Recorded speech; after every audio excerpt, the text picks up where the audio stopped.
So hello and what is up guys, it's your वैनमर। मैं आ चुकी हूँ फिर से एक और गेम प्ले लेकर। तो यार इस गेम प्ले में मैं आपको एक बहुत ही भयंकर ट्रिक बताने वाली हूँ। टाइटल देख के आप समझ ही चुके होंगे कि यहाँ पे मैंने अकेले जाकर गार्डियन को मार दिया। देखो, जब दो प्लेयर जाते हैं गार्डियन के सामने तो उसका ध्यान दो तरफ बढ़ता है, चार जाते तो चार तरफ, लेकिन सोलो में उसका पूरा फोकस होता है आपको मारने पे। तो उस टाइम पे उससे किस तरीके से बचना है वो मैं आपको इस मैच में बताने वाली हूँ। तो बेसिकली ये मैच होने वाला है 1v4, मतलब सोलो वी स्क्वाड।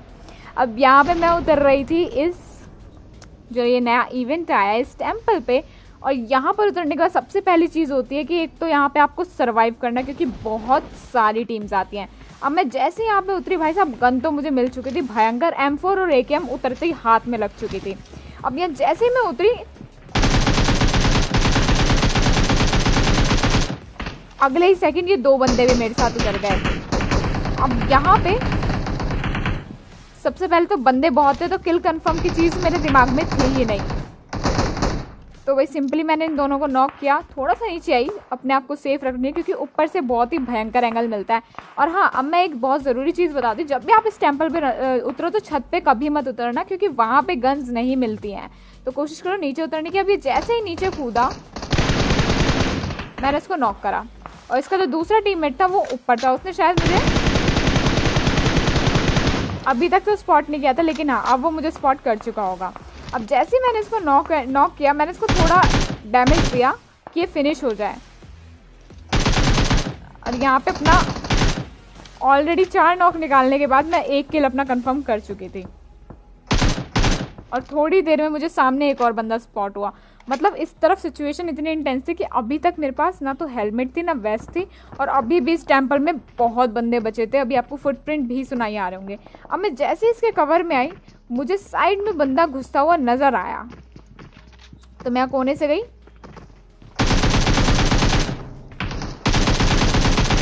इसको डाउन किया, और अभी भी मेरे पास हेलमेट वेस्ट नहीं था। तो खैर कोई दिक्कत नहीं, ये अंदर आया, थोड़ा सा डैमेज, और फिर इसको भी डाउन, और तुरंत किल कंफर्म भी। मुझे मेरे पहले के किल्स भी मिल चुके थे। यहाँ पे अभी तक मेरे टोटल हो चुके थे 6 किल्स, और अभी भी यहाँ पे बंदे ख़त्म नहीं हुए थे, लेकिन एमओ बहुत ही लिमिटेड बची थी इस वक्त मेरे पास। तो अभी बेसिक मेरी जो रिक्वायरमेंट थी वो थी मेरी एमओ की। तो मैं सबसे पहले तो अपने लिए एमओ ढूंढने लगी। जितनी भी मैंने क्रेट मारी थी उनके पास मैंने एमओ ढूंढने के लिए थोड़ा सा ढूंढ ही रही थी कि इतने में मुझे ऊपर और भी बंदों की साउंड आने लग गई। तो फाइनली थोड़ी तो मुझे यहाँ पे 5 की एमओ मिल चुकी थी। अब कुछ ही देर में ये टेम्पल भी उड़ने वाला था, गार्डियन से भी लड़ना था। और डर इस बात का भी था कि भाई साहब वेस्ट नहीं थी, हेलमेट तो अभी मिला जस्ट, बट यहाँ पे अभी और भी बंदे हैं। क्या मैं यहाँ पर वो फाइट निकाल पाऊँगी, गार्डियन तक पहुँच पाऊँगी?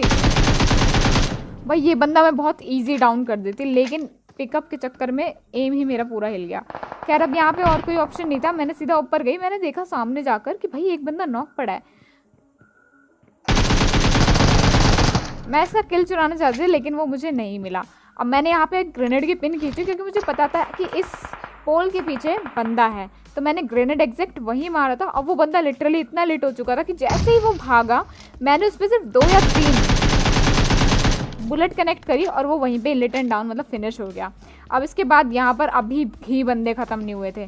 मैं जैसे ही इधर कूदी, सामने मेरे को एक और बंदा स्पॉट हुआ, जिसका नॉक भी बहुत इजी निकल गया। और इसको नॉक करने के बाद भाई अब मैं नॉक करके नहीं छोड़ सकती थी, क्योंकि इस टेम्पल में ही नहीं, इस टेम्पल के आसपास भी बहुत बंदे थे।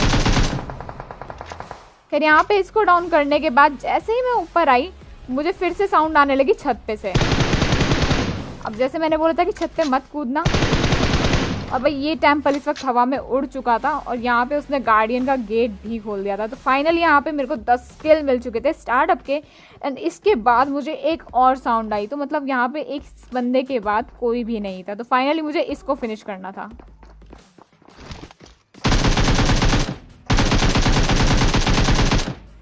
एंड बस यार, इसके बाद पूरा टेम्पल जो था 11 किल के शगुन के किल्स के साथ फिनिश हो चुका था। सब कुछ यहाँ पे सिर्फ यहाँ क्रेट्स थी, और नीचे से तो कोई बंदा ऊपर आने से रहा, क्योंकि टेम्पल हमारा ऑलरेडी हवा में उड़ चुका था।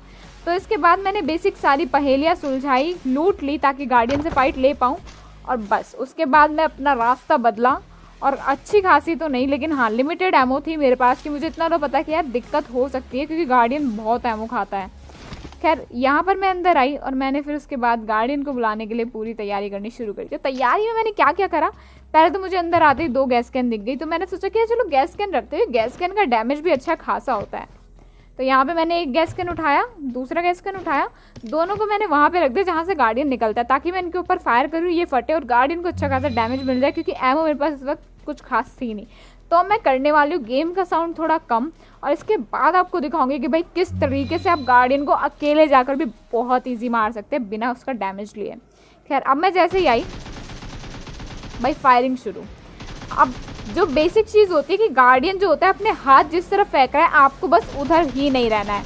देखो जैसे इसने मेरी तरफ हाथ फेंके, मैं दूसरे साइड पे चली गई, उसने इधर फेंके, मैं इस तरफ चली गई यहाँ पे। और देखो एक चीज़ और कि ये जो सांप है ना, जो ये सांप छोड़ रही है यहाँ पे इसके आसपास, और ये रेड जो एरिया है ये इसका अपना रेड जोन है, इससे आपको बच के रहना है, क्योंकि यहाँ पे पूरी चट्टान निकलती है जो कि बहुत तगड़ा डैमेज देती है। खैर अब इसके बाद जो ये सांप होते हैं ना, मैंने बहुत लोगों को देखा कि वो क्या करते हैं, सांपों को मारने लग जाते हैं, एमो वेस्ट करते हैं। तो ये मत करना, सांप जो है आपको नहीं मारेंगे अगर आप उनके अच्छे खासे डिस्टेंस पे हो। अगर आपकी एमो कम पड़ती है तो आप सांपों को मारो, आराम से मारो। अब खैर यहाँ पे सीन था, मैंने सोचा कि यार चलो गैस कैन फोड़ ही जाए, काफ़ी डैमेज में अच्छा खासा दे चुकी थी उसको। लेकिन एक चीज़ जो मेरे को पता चलने पहली बार भाई, वो तो मैं शॉक हो गई थी, वो ये थी कि जो इसके आसपास पत्थर घूमते हैं वो इसको कवर देते हैं, और मेरी काफ़ी सारी एमो जो थी उन पत्थरों के ऊपर भी वेस्ट हो रही थी। तो मैंने अपना दिमाग रखा कि भाई साहब इसको सिर्फ मारना है तो ऊपर ही मारना है, इसके हेड पे एम लेना है। यहाँ मैंने गैस कैन नहीं मारा तो इसने अपने लिए शील्ड तैयार कर रखी थी। तो आपको ये सब चीज़ें नहीं करनी कि गैस कैन रख देना, रखना है तो थोड़ा आगे रखना है, उसकी एग्जैक्ट पोजीशन पे नहीं रखना है, क्योंकि आप वहाँ पे कोई भी ऐसा जो फूटने वाला सामान है वो नहीं रख सकते सिवाय ग्रेनेड के। तो खैर यहाँ पर जो ये होता है ना, बस आपको इनसे अपने आप को संभालना है, क्योंकि भाई ये डैमेज देते हैं, जो ये हर तरफ चट्टान निकालती है, क्योंकि उस वक्त वो एरिया बचता नहीं है। और सांपों को मारकर मैंने थोड़ी एमो ले ली ताकि मैं इससे अभी और लड़ पाऊँ। और ये जो भी रोशनी वाला जो गोल घेरा था, यहाँ जाकर मैंने अपनी हेल्थ भी फुल कर ली। अब इसके बाद बेसिक सी चीज़ थी कि इसकी हेल्थ बहुत कम हो चुकी थी, तो यहाँ पे इसको मारना बहुत ईजी हो गया था। पर मेरी एमो जो थी बहुत तगड़ी तरीके से खाली हो रही थी, तो मैंने क्या करा, कुछ एमो बचाई और फिर से एक और सांप मारा। अब इस सांप को आप जिस गन से मारोगे आपको उसी गन की एमो देगा। जैसे मैंने M4 से मारा तो मुझे 5 की एमो मिली। अब इसके बाद ये सांप बिल्कुल लेट हो चुका था। तो खैर अब सिंपल सी बात थी, मैं गई और भैया मैंने बरसा दिया मुक्के, और एक मुक्के में ये ऐंठ गई और इसके बाद सीधा नीचे। तो कैसा लगा आपको ये बताओ। गार्डियन को फिनिश करना मुश्किल था, मतलब कोई डैमेज नहीं, कोई कुछ नहीं, बस हाँ आपको इतना तैयार रखना है कि उन चट्टानों से आपको डैमेज ना लगे। और यहाँ पे भाई ओम और ग्रोजा मेरे को दोनों मिली थी। पहले मैंने ग्रोजा और ओम दोनों उठा ली थी, क्योंकि मेरे पास M4 की एमो कुछ खास बची नहीं थी। लेकिन बाद में मैंने M4 की एमो ढूंढ के जुगाड़ करके कर ही लिया। अब जैसे ही मैं कोने पे आई, मुझे नीचे रेड वाली गाड़ी दिखी, डासिया, जो आपको भी दिख गई होगी। तो मैं सोचा कि यार अब सीधा कूदते, इतना टाइम वेस्ट करने की ज़रूरत नहीं है मुझे अपना। और मैं नीचे कूदी और भाई मेरे से बाय मिस्टेक ग्रोजा चल गई। अगर कोई और गन होती तो उनको ये भी होता कि भाई बॉट होगा, लेकिन ग्रोजा तो बॉट लेके नहीं आता ना। तो खैर मैं यहाँ पे आके जस्ट लेटी, और उसके बाद जो आगे सीन होने वाला है ना भाई, इसके बाद तो बहुत गंदा, मतलब मेरे को तो लगा था कि मैं मर जाऊंगी। खैर अब जब मैं उनकी फ़ाइट चली तो पानी में कूद गई, और कूद के मैं सीधा बढ़ी उनकी तरफ कि यार मैं आगे जाके इनको फिनिश करती हूँ, उनको धप्पा दूंगी कि ईजिली मर जाएंगे। अब मैं जैसे ही आगे जाने लगी, इन बंदों ने अपनी गाड़ी उठा ली। अब जैसे मुझे इनकी गाड़ी की साउंड आई, यार मेरे को तो लगा कि यार मेरी तो मेहनत ख़राब हो गई, मैं इतना आगे आई और अब ये लोग तो जा रहे हैं। तो फिर मैं ईजी थोड़ा अपना एंगल वापस बदलने लगी कि थोड़ा आगे जाती हूँ, सीधा पेट्रोल पंप से जाऊँगी तो मुझे ही फिनिश कर देंगे। लेकिन भाई इनका ना विचार कुछ और ही था। ये बंदे गए नहीं थे, इन्होंने अपनी गाड़ी कवर में लगा के, इनको पता था कि मैं पानी से आ रही हूँ, मतलब तेज़ देख रहे हो कितने थे। और इसके बाद अब अगर मैं ऊपर आती ना तो भाई ये मुझे फिनिश कर देते। तो मुझे इनको अपने आप को स्पॉट नहीं कराना था। तो मैंने क्या करा, अपना एंगल वापस बदल लिया। मैंने कहा अब मैं बनाऊंगी इनका चूतिया। तो इसलिए मैंने अपना एंगल बदला और धीरे धीरे पानी का डैमेज लेते लेते कि भाई पानी का थोड़ा बहुत डैमेज ले लूँगी, लेकिन गन का डैमेज मुझे मरना नहीं है इनसे। और मैं जैसे ही यहाँ पे आई, भाई इनका जो इतना कट चुका था, इनको अभी भी लग रहा था कि मैं उस तरफ हूँ। और भाई यहाँ पर दिमाग में एक चीज़ थी कि अगर एंगल लेना है तो नॉक निकालना ही निकालना। फाइनली वो चीज़ मैंने करी। अब उसके बाद मेरे को लगा था ये बंदा जाएगा कोने की तरफ अपने आप को रिवाइव लेने के लिए, लेकिन ये बंदा कुछ और ही कर रहा था वहाँ पे। नॉक प्लेयर जो था, मैंने सोचा था कि इधर इसको मैंने जिस तरफ नॉक किया ये उसी तरफ ही जाएगा, लेकिन ये उधर ना जाकर लेफ्ट में मुड़ गया। और इतने में एक और गाड़ी आ गई। तो भाई पहले तो मेरे को ये लगा कि इसके टीममेट आ गए, लेकिन जब ये गाड़ी निकली यहाँ से तो मैं समझ गई कि नहीं इसके टीममेट नहीं है, वो कोई अलग ही टीम है। और अब तो ये बात कंफर्म हो चुकी थी जब ये टीम ऑल डेड हो चुकी थी। अब यहाँ पर मेरे पास एमओ की बहुत ही कमी थी, सिर्फ 5 की भी सिर्फ 24 एमओ बची थी मेरे पास, तो मुझे वो भी लेनी थी। तो मैंने अपने आप को पूरा सेट करा इनको लूट कर, और भाई जैसे ही मैं आगे आई मैंने सबसे पहले तो देखा कि यार जो गाड़ी आगे खड़ी हुई है वहाँ पर बंदा है। और भाई जैसे ही मैंने देखा तो भाई मुझे किसी का हरा सा हेलमेट दिखा, तो मैं समझ गई कि भाई बंदा तो वहाँ पर है। अब इसके बाद मुझे पीछे से भी साउंड आ रही थी और आगे भी फायरिंग हो रही थी। जैसे उसकी लड़ाई हुई मैंने सीधा पानी में लगा दी जंप कि अब उसका ध्यान कहीं और है तो मैं इजीली उसकी तरफ जा सकती हूँ। तो यहाँ से मैंने अपनी, देखो सबसे बड़ी बात, आपको भी डायरेक्ट फाइट लोगे ना तो बहुत मुश्किल हो जाता है, क्योंकि पता नहीं होता कि कितने बंदे एकदम से निकल के आ सकते हैं।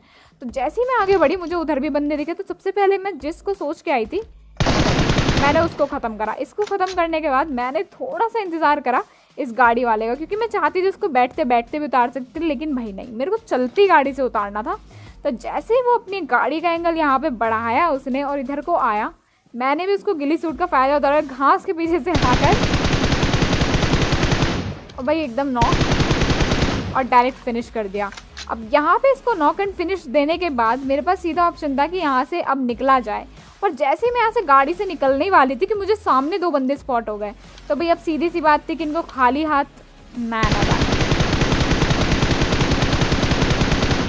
भाई इन दोनों को भी मैंने यहीं पे डाउन कर दिया था, मतलब कुल मिलाकर यहाँ पे कोई भी टीम बची नहीं थी। अब यहाँ पे जोन में बचे हुए थे 9 बंदे, लेकिन जोन जो था 400 मीटर दूर था। अब यहाँ पे बीच में मुझे कुछ फाइट्स हुई थी, लेकिन मैंने सबको इग्नोर करके अपने आप को जोन में लाने की प्रायोरिटी समझी, और जो कि बहुत फ़ायदेमंद निकली। देख रहे हो किल फील्ड में देखो सारे बंदे प्ले जोन को अपना किल दे बैठे और जोन में बचा बंदा सिर्फ एक। अब यहाँ पे मेरे साथ होने वाला बहुत ही गंदा ट्रोल। मैंने थोड़ा सोचा कि यार थोड़ा क्रिएटिव तरीके से बंदे को मारेंगे। मैं बंदे को बहुत देर से स्पॉट कर चुकी थी, लेकिन मैंने सोचा कि यार आराम से मारूंगी। अब भाई जो मैंने सोचा, कई बार होता है यार, इतना चतुर नहीं बनना चाहिए। जैसे स्कोप खोला भाई अगले बंदे के पास डीपी, मेरे पास M4, कितना कनेक्शन होता भाई। डीपी के 2 हेड और मैं ख़त्म। तो एक तरीके से क्या कहूँ, देखो कोई उल्टा नहीं बोले हो, कोई हंसेगा नहीं मेरे ऊपर कमेंट सेक्शन में, समझ में आई। बाकी ये किल्स देखो, गार्डियन को अकेले मारा है वो भी देखो। तो भाई आ जाते हैं हम मेन चीज़ पे, चैनल को सब्सक्राइब कर देना। और हाँ, इंस्टा का जो मेन मेरा अकाउंट है, बहुत सारे फेक अकाउंट है, उनको इग्नोर करते हुए @MGC Venom बिल्कुल मेरे फेस को जूम करके एक फ़ोटो लगी हुई है, उसके बाद आपको आना है, उसी अकाउंट को फॉलो करना है इफ़ यू वांट। और वहाँ पे आप मुझे टैग कर सकते हो अपनी स्टोरी में। कोई क्वेरी है तो वो आके वहाँ पे पूछ सकते हो, लेकिन मुझे मेंशन करके, ताकि मुझे पता चल जाए। डिस्कॉर्ड का लिंक डिस्क्रिप्शन में होगा, वहाँ पे आना। इतने में अपना अगला गेम बुलाती हूँ। Till then take care and yes good bye.